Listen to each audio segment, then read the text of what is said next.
సభా విజ్ఞాపన 12 కథ యక్షగాన నాటక కృతిగాదిది చూడరయ్య కొన వెల్లైకన్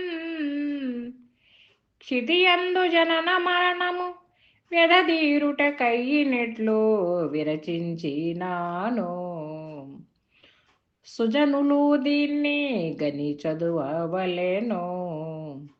శృతి స్మృతి ఉపనిషకృతి తార్దమెల్ల శృతి స్మృతి ఉపనిషకృతి తార్దమెల్ల సమ్మతి తోడా తెలిసి చెప్పితి నీ నా వలనున్నా తితరమేమియులేని పూర్ణ స్థితి నెరుగకిది సమ్మతముగా మద్ధర్మమని మీ మతి నెరుంగుడి లేని కలలో విరచించినాను. సుజనులు దీన్ని గని చదువవలెను. జై నిజ గురుభ్యో నమ. శ్రీ నిజానంద పోలోజు వీరయాచార్యుల వారిచే విరచితంపైనటువంటి శుద్ధ నిర్గుణ పరతత్వ బోధామృత కందార్థములలో సభా విజ్ఞాపన యందు 12వ మిత్ర కందార్థం. అయ్యలారా, ఇంకొక విషయాన్ని చెప్తానయ్యా, చెప్పవలసిన అవసరము ఉన్నదయ్యా. కథ యక్షగాన నాటక కృతిగాదిది చూడరయ్యా. కథ కాదిది, ఏదో రామాయణ భారత భాగవత ఇతిహాసము కాదిది, అలా పురాణ కాలక్షేపం కాదిది. ఇక యక్షగాన నాటక కృతి కాదిది.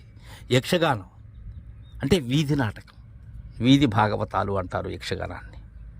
పోలోజు వీరయాచార్యుల వారి బాల్యంలో యక్షగానాలు విరివిగా ప్రదర్శింపబడేటివి. ఆ యక్షగానాల్లో అనేకమైనటువంటి యక్షగానాలు ప్రదర్శించేవారు. సీతా కళ్యాణమని, శశిరేఖ పరిణయమని, గయోపాఖ్యానమని, సారంగధర, ఇలాంటివన్నీ కూడా ఇవి యక్షగానాలుగా ప్రదర్శించేటువంటి వారు. వాటికి కావలసినటువంటి వేషములు, ఆ ఆహార్యము, దానికి కావలసినటువంటి సంగీత వనరులు ఇవన్నీ చేసుకొని ఆ వీధి కూడళ్లలో ప్రదర్శించేటువంటి వారు.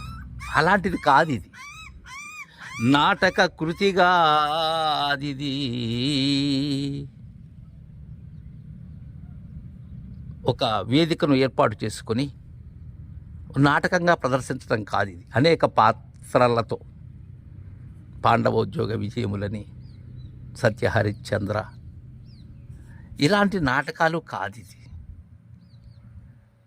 మీతో నవరసాలు పండించి అలా ప్రదర్శించేటువంటి నాటకం కాదు ఇది. అలాంటి కృతి కాదు ఇది. చూడరయ్య కొనవెళ్ళయికన్, చివరి వరకు చూడండి అయ్యా. నేను రచించినటువంటి సభా విజ్ఞాపన నుండి గ్రంథ పూర్తి వరకు కూడా చూడండి. ఇంకా చెప్పాలంటే కొనవెళ్ళ ఏదైతే నేనున్నానో నేను వెళ్ళేంత వరకు చూడండి అయ్యా. క్షితియందు జనన మరణము వ్యధదీరుట కయ్యినెట్లా విరచించి నాను. సుజనులు దీన్ని గని చదువవలెను. దీన్ని ఎందుకు రాశాను నేను? ఇది ఏంది? ఇది కథ కాదు, జనన మరణ వ్యధ మాన్పేందుకై విరచించానయ్యా నేను. మద్గురుదేవుని ద్వారా ఏదైతే అంది పొందానో దానినే దీనిలో అక్షర రూపంగా తెలియజేశాను. దానినే వాగ్రూపంగా మీకు అందజేస్తూ ఉన్నానయ్యా, అంతే, మరేమీ కాదు. వ్యధ తీరేందుకై, ఆ తాపము చల్లారేందుకై, కుంపటిలో కాలిపోయేటువంటి నన్ను నేను రక్షించుకునేందుకై, అలానే ఆశ్రయించినటువంటి వారు ఆ వ్యధ నుండి బయట పడేందుకై రచించానయ్యా. కాబట్టి సుజనులైనటువంటి వారు, ఉత్తములైనటువంటి వారు, గురు సాంప్రదాయకులైనటువంటి వారు దీన్ని కని దీన్ని దర్శించి చదవాలి. దర్శించకుండా కాదయ్యా, దర్శించినట్లయితేనే రుచి పుడుతుంది. ఇది రుచి పుట్టని వారి గురించి అవసరం లేదు ఇక్కడ. శృతి స్మృతి ఉపనిషకృతి, శృతి స్మృతి ఉపనిషకృతి తార్థమెల్లాను. శృతి వేదములు, ఋగ్గు యజుః సామ అధర్వణ వేదములు, అలానే స్మృతులు. స్మృతులు అంటే ధర్మశాస్త్రములు అని. ఇది ఒక్కొక్క యుగంలో ఒక్కొక్క ధర్మశాస్త్రం. కృతయుగంలో మనుధర్మశాస్త్రం ప్రకారం ఆచరణ. త్రేతాయుగంలో గౌతమ ముని ఆయన ధర్మశాస్త్రం ప్రకారం. ద్వాపరంలో శంఖల, అలానే కితుల స్మృతి. ప్రస్తుతం కలి యుగం జరుగుతూ ఉన్నది కాల నియమం ప్రకారం. ఇక్కడ పారాశర స్మృతి ధర్మశాస్త్రం నడుస్తూ ఉన్నది. అలానే ఉపనిషత్తులు, సహస్రాధికమైనటువంటి ఉపనిషత్తులు, ఒక్కొక్క మహనీయుడు ఒక్కొక్క ఋషి అందజేసినటువంటి ఉపనిషత్తులు.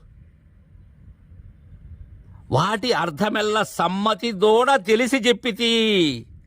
వాటిలో ఉన్న భావం ఏదైతే ఉన్నదో దానిని నేను ఎరిగి ఉన్నానయ్యా. వేదములలో 4 మహావాక్యముల యొక్క వివరణను నేను మద్గురుదేవుని దయతో ఎరిగి ఉన్నాను. అలానే ఈ మను, గౌతమ, శంఖల, పారాశర స్మృతుల యొక్క ధర్మశాస్త్రములు తెలుసు. ఉపనిషత్తులు ఏమి ఘోషించాయో అది తెలుసు. అలా చెప్పాను. అయితే చెప్పి తిని నావలనున్న దితరమేమియులేని, నీ నావలనున్న దితరమేమియులేని పూర్ణ స్థితి నెరుకకిది సమ్మతముగా మద్ధర్మమని మీ మతి నెరుంగుడి లేని కలలో విరచించి నాను. లేనెరుకనై రచించానయ్యా. లేనటువంటి ఈ జాగ్రత్త అనేటువంటి కలలో రచించారు దీన్ని. ఇతరమేమియు లేని పూర్ణస్థితి నెరుగా. ఇక్కడ ఇతరము ఉన్న పూర్ణస్థితి కాదు, ఏమీ లేని పూర్ణస్థితిని ఎరగాలి, ఏమీ లేని దానితో. అలా నేను ఎరిగి రచించానయ్యా దీన్ని. లేనెరుకకిది సమ్మతముగా. నేను లేనెరుకనై ఉన్న ఎరుకకి ఇది సమ్మతము కాదు అంటే అహమునకు సమ్మతి కాదు ఇది. అరహంకారులకైతే సమ్మతి ఇది. అలా అనహంకార స్థితిలో నేను రచించాను దీన్ని. అలా మీకు అందజేస్తున్నాను అయ్యలారా. అది లేనెరుకకిది సమ్మతముగా మద్ధర్మమని మీ మతి నెరుంగుడి. నా ధర్మం ఏది? మనుధర్మమో లేక పారాశర ధర్మమో గౌతమ ధర్మమో కాదు నాది, గురు ధర్మమయ్యా నాది. అయ్యలారా, నాది గురు ధర్మం. మీ మతి నెరుంగుడి, మీ మనసులో అది తెలుసుకోండి అయ్యా. నేను తెలియజేసేటువంటిది ఇది ఇది కథ, యక్షగానం, నాటకం అలాంటిది కాదు. నేను మీకు తెలియచేస్తూ ఉన్నది, తెలియజేయబోతున్నది కూడా అలాంటిది కాదు అని మనకు ఇక్కడ తెలియజేశారు. తరువాయి మిత్రకందార్థం రేపు ముచ్చరించుకుందాం. జై గురుదేవా.